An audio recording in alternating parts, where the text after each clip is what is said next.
오늘이라고 하는 이 세상은 사랑이라고 하는 단어는 많이 있지만 그러나 사랑의 참모습 찾기가 너무나 어려워요. 많은 사람들이 사랑하지 않습니다. 그러면서 사랑을 받으려고 하는 마음들은 가득합니다. 거리식증에 걸린 것처럼 나를 사랑해 주세요, 나 사랑에 굶주렸습니다 라고 하는 표시가 날 정도로 사랑에 굶주려 있는 것이 현대인들이에요. 그 중에 나라고 하는 한 사람도 끼어 있습니다. 그리고 내 자녀가 그 중에 끼어 있습니다. 그렇기 때문에 오늘도 우리는 사랑하는 사람으로 변해야 되는 거예요. 오늘 본문은 진정한 사랑이 무엇인가를 우리에게 말씀해 주고 있습니다. 우리 주님의 십자가의 사랑이 어떤가를 말해주고 있다는 얘기죠. 첫째는 십자가의 사랑은 원하지 않아도 찾아오는 사랑입니다. 하나님을 모르는 우리들에게 주님의 십자가의 사랑이 무엇인가를 어떻게 알 수 있었겠어요? 그런데 어느 날 주님이 십자가라고 하는 사랑으로 우리에게 찾아오셨습니다. 그 사랑의 씨앗을 내 마음에 심어주셨는데 오늘 본문에 이렇게 얘기합니다. 하나님의 사랑이 우리에게 이렇게 나타난 바 되었으니 하나님의 자기의 독생자를 세상에 보내심은 저로 말미암아 우리를 살리려 하심이라. 사랑은 여기 있나니 우리가 하나님을 사랑한 것이 아니 오직 하나님이 우리를 사랑하사 우리 죄를 위하여 화목제로 그 아들을 보내셨음이라. 하나님의 사랑이 십자가의 죽음으로 나타나셨습니다. 십자가의 살을 찢으시고 피를 흘리는 사랑으로 우리에게 먼저 찾아오신 거예요. 내가 하나님을 사랑해 주세요 라고 찾아간 것이 아니라 어느 날 갑작스레 하나님이 나에게 먼저 찾아오신 사랑이에요. 우리가 하나님의 사랑이 그리워서 하나님 나를 사랑해 주세요 이렇게 교회 나오기 전에 매달려 본 사람이 있습니까? 아무도 없어요. 한 사람도 하나님의 사랑이 그리워서 먼저 매달려 본 사람이 없어요. 그런데 어느 날 주님의 십자가의 사랑이 내 가슴속에 찾아오셔서 내가 너를 이렇게 사랑했다, 내가 먼저 너를 사랑했다, 그것도 십자가의 사랑으로 사랑했다 우리에게 말씀해 주고 계십니다. 성경은 하나님의 사랑을 받을 수 없는 우리를 세 가지로 얘기합니다. 첫째는 우리가 아직 연약할 때에 계약대로 그리스도께서 경건치 않은 자를 위하여 죽으셨도다 말씀하십니다. 여기 연약할 때에 라고 하는 말인데, 연약하다고 하는 말은 어린아이와 같이 아무것도 모르고 천박죽 뛰어놀 때에 그때 하나님이 우리를 사랑했다는 거예요. 우리가 대단하게 하나님을 사랑했기 때문에 하나님이 사랑이 찾아오는 게 아니라 어린아이처럼 아무것도 모를 때에. 두 번째는 우리가 죄인 되었을 때에 그리스도께서 우리를 위하여 죽으심으로 하나님께서 우리에 대한 자기의 사랑을 확증하셨다. 여기 죄인 되었을 때라고 하는 말은 우리의 신분이 하나님과 도저히 같이 할 수 없는 그런 신분이었다는 거예요. 신분의 차이가 있잖아요. 사회에서는 사람들은 끼리끼리 놉니다. 신분대로. 그런데 하나님과 우리가 같이 할 수 없는 그런 신분인데도 그 주님이 먼저 찾아오셔서 냄새나는 우리들을 껴안아 주셨다는 거예요. 세 번째는 우리가 원수 되었을 때에 그의 아들을 죽으심으로 말미암아 하나님과 화목하게 되었은즉 구원을 받은 것이라고 말씀하고 있는데, 이 원수라고 하는 말은 우리가 하나님과 정반대에 있을 때에 도저히 같이 할 수 없어 너무나 멀리 떨어져 있을 때에, 여러분 가까이 있으면서도 먼 당신인 사람들이 많이 있어요. 그렇죠? 살을 맞대고 살면서도 속으로는 너무나 먼 당신. 이거 곤란합니다. 사랑은 혼자서 사랑할 수 없어요. 둘이 사랑을 할 때에 이루어지는 것이 사랑입니다. 만약에 한쪽만 사랑하는 사랑은 짝사랑입니다. 그런데 놀랍게도 하나님이 우리를, 나를 너무나 사랑하셔서 혼자 짝사랑하시다가 십자가에 피 흘려 죽으심으로 내가 너를 이렇게 사랑한다 라고 보여주신 것이 바로 십자가 사랑이에요. 스펄전 목사님은 자신이 하나님의 사랑을 깨닫고 난 다음에 그의 신앙 간증을 이렇게 합니다. 내 마음은 잡초가 우거져 버려진 황무지와 같았습니다. 어느 날 위대한 농부신 하나님께서 내 마음에 찾아오셨습니다. 그분은 굳어버리고 잡초로 무성한 황무지 같은 내 마음을 갈아엎으시기 시작했습니다. 이 위대하신 농부는 내 마음의 밭을 갈 때에 10마리의 소로 갈았습니다. 하나님의 보습은 날카로운 십계명의 말씀이었습니다. 이 보습은 내 마음밭을 깊숙이 갈아엎었습니다. 내 심령이 쪼개질 때 나는 너무나 아파 견딜 수가 없었습니다. 나는 저주 속에 있었습니다. 지옥에 갈 수밖에 없었습니다. 소망이 없었습니다. 그 길은 고와 같이 캄캄한 밤이었습니다. 영원한 멸망밖에 없다는 슬픔과 절망뿐이었습니다. 그러나 위대한 농부이신 하나님은 인정사정 없이 밭을 갈아엎으신 뒤 그곳에 복음의 씨를 뿌리기 시작했습니다. 그때서야 나는 내 마음의 밭을 갈아엎으신 이유와 복음의 씨를 뿌리신 하나님의 사랑을 알게 되었습니다. 나는 기쁨으로 구원의 복음을 받아들였습니다. 그리고 그 복음의 씨는 싹이 나고 꽃이 피고 열매를 맺어 영생을 누리는 행복한 삶을 살게 했습니다. 그렇습니다. 하나님의 십자가의 사랑은 내가 원하지 않아도 나에게 찾아오시는 사랑입니다. 그 십자가의 사랑으로 우리가 구원받았습니다. 이제 우리는 주님을 다시 사랑할 수 있어야 합니다. 원하지 않아도 찾아오셔서 그 큰 십자가의 사랑을 나에게 베풀어 주신 그 주님을 이제는 다시 사랑할 수 있는 우리의 영적인 성숙함이 있어야 된다는 얘기죠.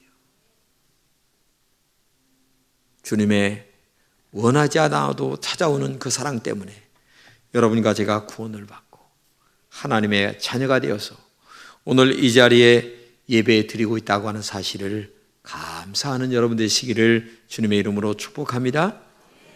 두 번째는 십자가의 사랑은 보내지 않아도 떠나가는 사랑입니다. 우리 주님은 이 세상에 오실 때에 아무도 몰랐습니다. 그분이 하나님의 아들이신 것을 몰랐어요. 우리가 기다리던 메시아라고 선전하면서 오지 않았습니다.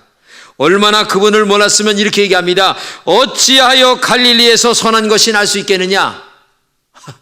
그러니까 갈릴리에서 예수님이 태어나셨는데 어떻게 갈릴리에서 선한 것이 날 수 있겠느냐?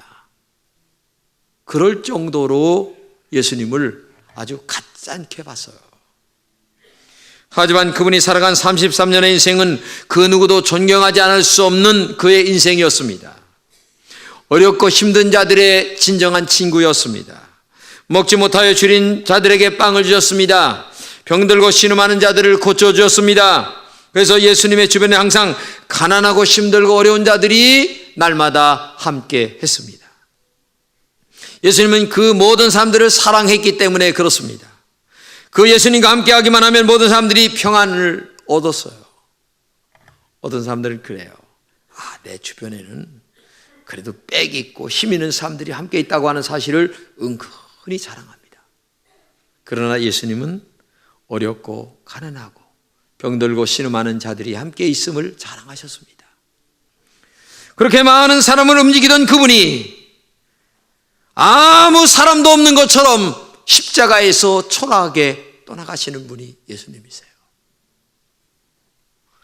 십자가를 지시고 골고다를 오르시는 예수님의 모습이 너무나 비참했습니다. 째찌게 맞아 온몸이 갈갈기 찢어졌습니다. 피가 낭자하게 흐릅니다. 마치 이 세상에 가장 큰 죄인처럼 십자가에서 피 흘려 죽으신 분이, 떠나가신 분이 우리 주 예수님이세요. 그러면서 그 고통의 십자가를 지시면서 이렇게 말씀하십니다. 예루살렘의 딸들아, 나를 위하여 울지 말고 너와 너의 자녀를 위하여 울라. 왜? 예수님은 지금 이렇게 비참하게 떠나가는 것 같지만 사흘 후에 부활의 역사가 있다는 사실을 알고 있었기 때문이에요. 그런데 주변에서 그 주님을 따르던 많은 사람들이 그 십자가를 지신 예수님을 볼 때에 너무나 비참하거든요. 너무나 안타깝거든요. 그러니까 막 우는 거예요. 그러니까 내 걱정하지 말고 너와 내 자녀들이 구원받고 천국에 가도록 그 영적인 것을 위하여 울어라. 그리고 더 놀라운 말씀하십니다. 아버지, 저들의 죄를 사하여 주옵소서. 자기들이 하는 것을 알지 못합니다. 아니, 자기를 십자가에 못 박는 자를 위하여 용서해 주세요. 저들이 몰라서 그럽니다. 여러분, 이런 기도 할 수 있겠습니까? 이렇게 할 때에 진정한 그리스도인이 되는 거예요. 그 자식 그 싸가지가 없는데 말이야, 내가 어떻게 살아도 내가 왼수를 갖고 죽어야 돼. 이게 아니에요. 나를 위하여 돌을 던지는 그들을 향하여 용서해 주세요. 몰라서 그럽니다. 그리고 마지막으로 이렇게 얘기합니다. 아버지요, 내 영혼을 아버지 손에 부탁합니다. 이 말씀을 한 후에 숨이 졌다. 여러분, 마지막 죽을 때에 어떤 기도를 하고 죽을 것 같습니까? 아이고, 아버지, 우리 자식 멘치 있는데 그 한 놈은 정말 불쌍해요. 뭐가 머리도 안 돌아가고 그놈 누가 돌볼지 몰라요. 걔 좀 불쌍히 여겨주세요 라고 하는 말도 기도할 수 있겠죠. 그러나 진정한 것은 영혼에 대한 문제를 위해서 기도해야 됩니다. 왜? 인간은, 육신은 땅에 들어가면 끝나는 거예요. 근데 영혼이라고 하는 것은 영혼이 하나님 앞에 가야 될 문제이기 때문에 내 영혼을 부탁합니다라고 하는 이 영적인 문제에 대한 민감함이 우리에게 있어야 된다는 얘기죠. 이런 기도가 있어야 되는데 누군들 우리 주님을 보내고 싶었겠어요? 아무도 주님을 보내고 싶지 않았어요. 늘 우리와 함께 해주기를 원했어요. 왜? 가난하고 병든 자, 어렵고 힘든 자들에게 빵과 그리고 치료의 역사를 해주신 분이기 때문에 날마다 우리와 함께 하기를 원했는데 어느 날 갑작스레 이 보내고 싶지 않은데도 떠나가시는 분이 우리 예수님 아니겠어요? 여러분, 우리 인간의 사랑도 마찬가지입니다. 사랑하는 사람, 빨리 떠나고 싶은 사람이 누가 있겠습니까? 그런데 보내지 않아도 떠나가는 사랑이 우리 인간적으로도 많이 있어요. 그러므로 함께 있을 때에 사랑하며 사세요. 상처 주는 말 되도록이면 하지 마세요. 사랑하는 사람의 아픔을 안아주세요. 자녀들에게 내가 너를 사랑한다 라는 말 자주 하세요. 그 아이들이 얼마나 상처받고 있는지 아세요? 누구 때문인 줄 아세요? 내 탓이에요, 내 탓. 내가 너무나 잘못했기 때문에 내 자녀들이 상처받고 있다는 사실을 알아야 돼요. 사랑만 하고 살아도 부족한 세월입니다. 근데 언제 미워할 시간이 있겠습니까? 언제 싫어할 시간이 있겠습니까? 아니, 주님의 말씀을 실천해도 부족한 세월입니다. 그런데 어떻게 미워하며 살 시간이 있겠냐고 말이에요. 그러니까 누구하고나 잘 지내세요. 누구하고나 따뜻하게 지내세요. 그리고 있는 지위, 있는 물질, 어려운 자들을 위해서 많이 베푸세요. 그렇지 않아요? 생각해 보세요. 하나님이 나에게 그만큼 축복 주셨어요. 건강 주셨어요. 그러면 많이 베풀고 살아야 이게 사랑 아니겠습니까? 에? 너무 내 자녀만 싸고 돌지도 마세요. 없는 사람들 많습니다. 우리의 시간이 그렇게 많지 않습니다. 왜냐? 내일 일을 아는 사람이 있습니까? 아니, 말레이시아 비행기가 가다가 뚝 떨어져서 다 없어졌어요.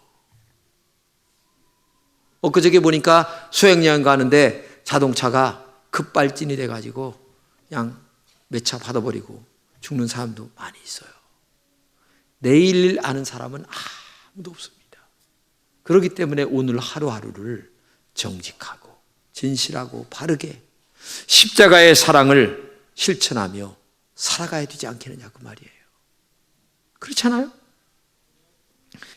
우리 인생이 떠날 줄을 알고 사는 사람은 지혜자입니다. 성경이 이렇게 얘기합니다. 지혜자의 마음은 추상집에 있고 미련한 자의 마음은 잔치집에 가 있다. 이 말이 맞는 말이에요. 지혜로운 자의 마음은 자기 죽을 날이 있다는 것을 알고 산다는 것입니다. 그래서 저 사람이 죽었기 때문에 나도 저의 뒤를 언젠가 따라가겠지. 그렇기 때문에 오늘을 잘 살아야 돼 하면서 하루하루를 낭비하지 않고 정말 바르게 사랑하며 살아가는 사람이 지혜자입니다. 그런데 잔치집에 가 있는 사람은 지 죽을 날을 몰라. 노세 젊어서 노사. 자, 늙어지면 못 노나니 노세 놀아. 응? 한잔하고. 근데 그런 사람들은 준비를 못합니다. 하루하루가 정직하지 못합니다. 진실하지 못합니다. 사랑이 없어요. 막 살아가는 거야 그냥. 그러니까 성경은 지혜자의 마음은 수상집에 가 있고 미련한 자의 마음은 잔치집에 가 있다, 이렇게 얘기하는 거예요. 부탁합니다. 여러분, 나는 죽는다. 그러므로 오늘 사랑하며 살아야 된다. 이 은혜가 여러분들에게 있기를 주님의 이름으로 축복합니다. 주님의 사랑은 그래서 원하지 않아도 떠나가는 사랑. 우리도 언젠가 원하지 않아도 사랑하는 사람을 먼저 보내는 거예요. 그러므로 사랑하며 사시기를 주님의 이름으로 축복합니다. 마지막으로 십자가의 사랑은 원하지 않아도 우리와 영원히 함께하는 사랑입니다. 주님의 사랑은 원하지 않아도 찾아왔습니다. 원하지 않아도 떠나갔습니다. 그런데 떠나가는 것으로 끝나는 것이 아니라 원하지 않아도 우리와 함께하는 사랑으로 다시 찾아오시는 사랑이에요. 어떻게 함께 하십니까? 성령으로 함께 하십니다. 말씀으로 함께 하십니다. 은혜로 함께 하십니다. 함께하는 사랑은 지켜주시는 사랑입니다. 성경은 이렇게 말합니다. 여호와는 내게 복을 주시며 너를 지키시기를 원한다. 그런데 여기 지킨다고 하는 말은 가시 울타리를 친다, 이런 말이에요. 담장을 친다. 마치 우리나라 말로 얘기하면 탱자나무 울타리를 친다, 그런 뜻이에요. 근데 울타리는 움직입니까? 안 움직입니다. 한번 만들어 놓은 담은 영원한 담이에요. 하나님이 우리를 지키시는 이 십자가의 성령으로 역사하는 사랑은 영원히 변함이 없이 우리를 사랑해 주시는 하나님의 사랑임을 알아야 돼요. 성경에 말합니다. 버리지 아니하시리라. 하나님께서 절대 우리를 버리지 않겠다고 약속하십니다. 한 번 택하신 사람은 영원히 책임지십니다. 하나님은 우리를 절대로 버리지 않습니다. 마귀가 아무리 우리를 이용해 먹고 버린다 할지라도 하나님은 버리지 않습니다. 왜 하나님이 우리와 결코 버리지 않고 영원히 함께 하십니까? 우리는 하나님의 자녀이기 때문에 그렇습니다. 하나님의 자녀예요. 그래서 우리의 이름을 손바닥에 새긴다고 말씀하고 있잖아요. 또 우리를 주님의 피값으로 사셨기 때문에 그렇습니다. 가장 가치 있는 존재입니다. 하나님이 나를 위하여 십자가에 흘린 보혈의 피로 내가 너를 마귀에게서 피값으로 샀다. 응? 하나님의 피값이 얼마입니까? 십자가에 달리신 하나님의 생명의 피값이 얼마입니까? 그렇게 내가 값진 존재예요. 내가 이렇게 엄청난 존재예요. 이걸 믿으면서 여러분과 제가 하루하루를 정말 긍정적이고 믿음으로 살아가야 될 줄로 믿습니다. 성경은 말합니다. 세상 끝날까지 내가 너와 함께 하겠다. 이 세상 끝날까지라고 하는 말은 우리가 죽을 때를 말합니다. 아니, 죽음을 넘어 예수님이 재림할 때를 말합니다. 이 말은 육적인 것도 함께 하신다고 하는 얘기입니다. 더 나아가 영적인 것에도 함께 하신다는 얘기예요. 언제나 모든 일에 우리와 함께 하시는 분, 내가 주님을 버릴지언정 주님은 나를 절대적으로 버리지 않습니다. 어느 성도가 꿈을 꿨어요. 꿈에 예수님을 만났는데 예수님께서 함께 모래사장을 이렇게 걸어가는 꿈이었습니다. 근데 예수님이 뒤를 돌아보라고 그래서 뒤를 돌아보니까 발걸음이 둘이 걸어간 발자국이 있는 거예요.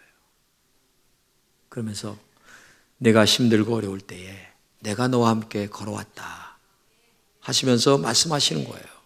그런데 어느 지점을 보니까 혼자 걸어간 발자국이야. 근데 그 지점이 자기가 돌이켜보니까 너무 어려웠던 거야.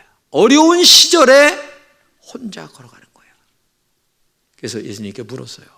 예수님, 내가 볼 때 저 때는 굉장히 어려웠는데 어떻게 주님이 함께하지 않고 나 혼자만 걸어가게 놔두셨습니까?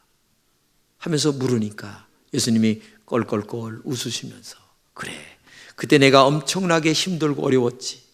모든 사람이 다 떠나갔지. 사업도 망했지. 죽고 싶은 심정이었을 때가 그때였다는 것을 내가 알았다. 그러나 한 가지 꼭 기억해야 된다. 네가 그때 너무 힘들고 어려워서 지쳐 쓰러져 있을 때에 내가 너를 업고 걸어오느냐고 발자국 하나만 남았단다. 그 발자국은 네가 걸어온 발자국이 아니라 내가 너를 업고 걸어온 발자국이란다. 우리가 마귀의 종노를 하고 있을 때에 하나님은 예수님의 보혈의 피로 우리를 구원해 주셨습니다. 오늘도 우리들을 사탄의 공격에서 보호해 주십니다. 성령으로 말씀으로 함께해 주십니다. 여러분, 이스라엘 백성들이 40년 동안 광야 생활을 할 때에 나무 하나가 없어요. 물도 없습니다.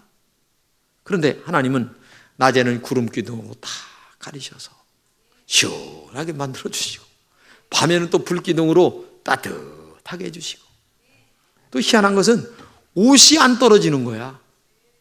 옷이 안 떨어져. 그 다음에 만나를 날마다 하늘에서 내려주셔서 먹고 살게 해주시고, 고기 먹고 싶다니까 또 메추라기를 또 먹이시고, 이게 하나님의 역사예요.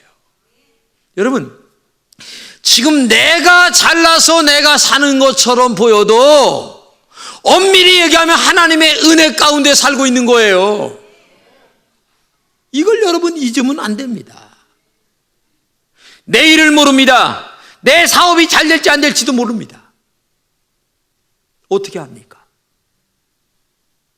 내가 내일 죽을지 모레 죽을지도 모릅니다. 이런 우리들이에요. 그런데도 하나님은 밥 먹게 하시고, 오늘 이 자리에 있게 하시고, 또 성전에 올라와서 예배드리게 하시는 이 하나님의 은혜가 얼마나 큰가. 그래서 내가 열심히 하는 것처럼 보여도 하나님의 은혜 가운데 여기까지 왔다는 사실을 인정하는 믿음이 되어야 될 줄로 믿습니다. 이게 은혜예요. 우리가 열심히 안에 가만히 앉아서 하나님이 하늘에서 뚝 떨어뜨려야만 하나님의 은혜입니까? 아니에요. 열심히 할 수 있는 건강 주시고, 열심히 할 수 있는 일도 주시고, 응? 이게 얼마나 큰 은혜입니까? 저는 암으로 벌써 저 세상 사람이 되어야 될 사람이에요. 근데 하나님이 왜 살게 하시는지 몰라요. 그래서 나는 날마다 오늘이 마지막이다라고 하는 종말론적 신앙을 갖고 있어요. 하나님이 언제 데려가셔도 아멘. 하나님 감사합니다. 지금 제가 암 수술한 지 지난 8년이 됐어요. 8년 동안 함께 하신 하나님이 너무 감사하죠. 뭘 더 바래요? 어? 그때 나하고 같이 있었던 그 담도암 걸리고 췌장암 걸렸던 사람들 다 죽었어요. 나중에 거기 전화해 보니까 다 죽었어요. 나만 살았어 지금 유일하게. 하나님이 왜 살려주시는지는 모르겠지만은 남은 시간 동안 믿음 안에서 여러분과 함께 하나님의 사랑을 나누며 그저 열심히 전도하고 그저 선교하면서 살아야 되겠다는 마음 외에는 아무것도 없어요. 부탁합니다. 이것이 주님의 십자가의 사랑입니다. 우리 주님의 십자가의 사랑은 오늘 세 가지로 말씀드렸습니다. 원하지 않아도 찾아오는 사랑, 원하지 않아도 떠나가는 사랑, 원하지 않아도 영원히 함께하는 사랑.